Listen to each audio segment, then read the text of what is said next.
इन सफेद कॉलर वालों को ध्यान से देखिए। ये डॉक्टर हैं, ये पूरे डॉक्टर का टीम है।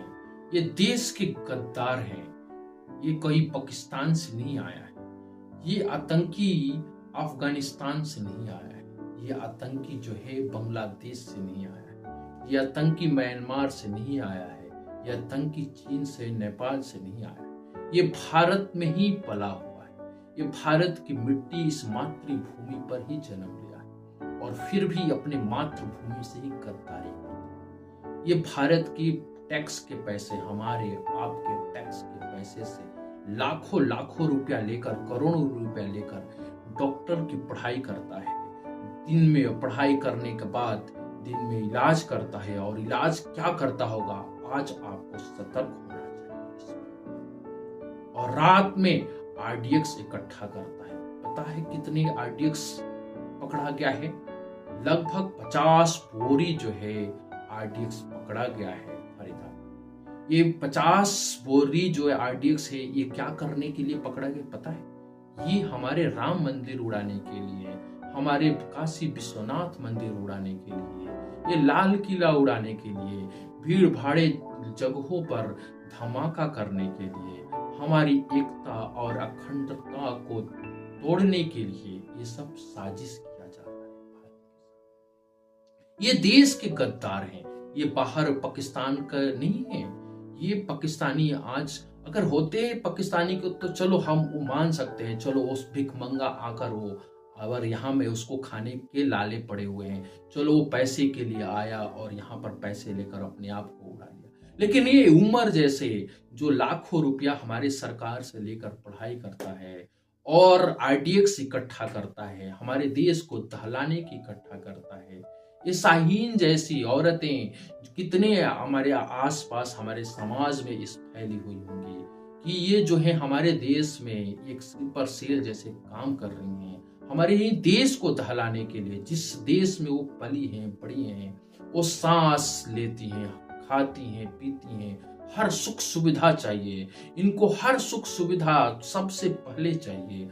हर योजना का लाभ इनको सबसे पहले चाहिए।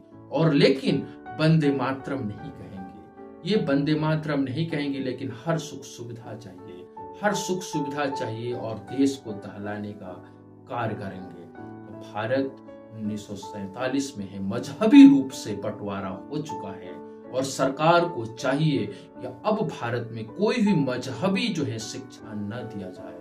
अगर मजहबी शिक्षा दिया जाएगा तो पहले तो अनपढ़ और गंवार होते थे ऐसे आतंकी, देशद्रोही। अब ये सफेद कॉलर वाला भी ये आतंकी होगा और ये कितना खतरनाक होगा, हम और आप ये सोचकर जान पाएंगे कि कितना खतरनाक होगा। किसी मस्जिद को तो सुरक्षा नहीं देना पड़ता है, लेकिन हमारे मंदिरों को क्यों सुरक्षा इतना देना पड़ता है? यहाँ तो 100 लगभग 20 करोड़ हम हिंदू रहते हैं।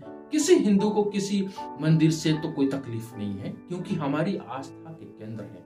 लेकिन उन चंद लोगों के चलते हमारी मंदिरों पर इतनी सुरक्षा बढ़ानी पड़ती है। तो इसका आज अगर हम नहीं चेतते हैं और आज हम इस पर विचार नहीं करते हैं, तो कल हमें हमारे भी माँ, बहन, बेटी, हमारे भी परिवार वालों को जिस तरह से दिल्ली में चिथड़े उड़े थे, किसी का आंत कहीं बाहर निकला हो या किसी का किडनी कहीं दूर चढ़ के गिरा हुआ है, किसी का शरीर का फेफड़ा जो है किसी पेड़ पर लटका हुआ है, ऐसे हमारे और आपके भी ऐसे ही होंगे।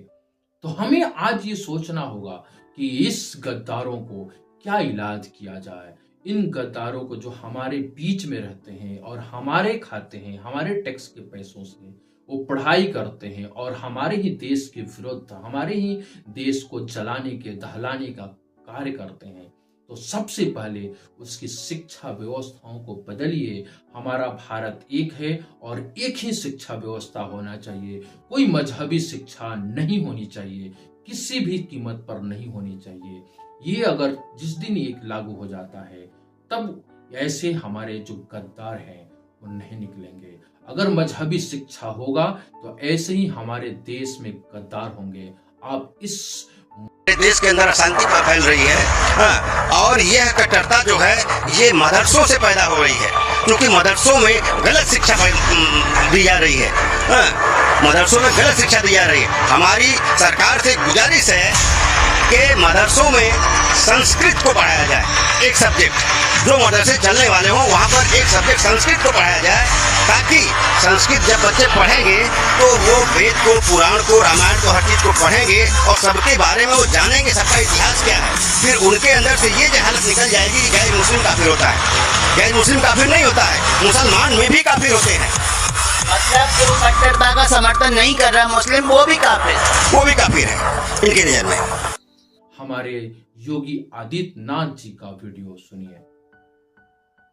पर हमला हुआ था, ब्रिटेन ने वहां के मदरसों को स्पष्ट चेतावनी दे दी कि अगर ब्रिटेन के अंदर रहना है ब्रिटेन के कानून के तहत रहना पड़ेगा। लेकिन यहाँ पर संसद पर हमला होता है, यहाँ पर जम्मू कश्मीर विधानसभा पर हमला होता है, यहाँ पर अक्षरधाम मंदिर पर हमला होता है, यहाँ पर रघुनाथ मंदिर पर हमला होता है, यहाँ पर राम जन्मभूमि के मंदिर पर हमला होता है।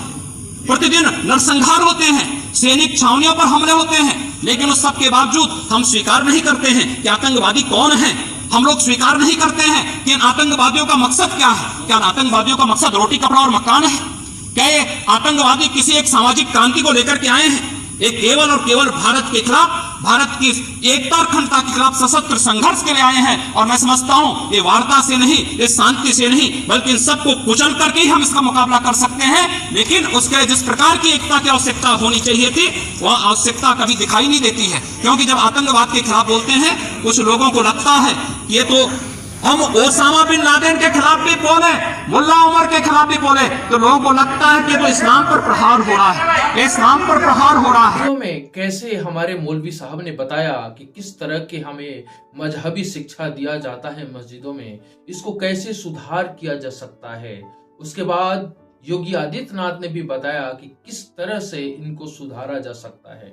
हमारे एटीएस को, हमारे एनआईयू को आज ऐसे यूनिवर्सिटियों में अल्फाज और जेएनयू जैसे और बहुत सारे ऐसे तमाम जो यूनिवर्सिटियां सरकार के फंडिंग से चलता है और वहां पर ऐसे आतंकी, ऐसे देशद्रोही, ऐसे नमक हराम पैदा होते हैं, उन पर कार्रवाई होनी चाहिए, उन पर एटीएस की निगरानी होनी चाहिए, उन पर एनआईए की निगरानी होनी चाहिए। तभी हमारा देश सुरक्षित होगा। नहीं तो बाहरी हमारी सुरक्षा तो हमारे सेना कर लेते हैं, लेकिन अंदरूनी ये देशद्रोही जो हैं ये बीच बीच में अपना फन उठाते रहेंगे। इसे कुचलना बहुत जरूरी।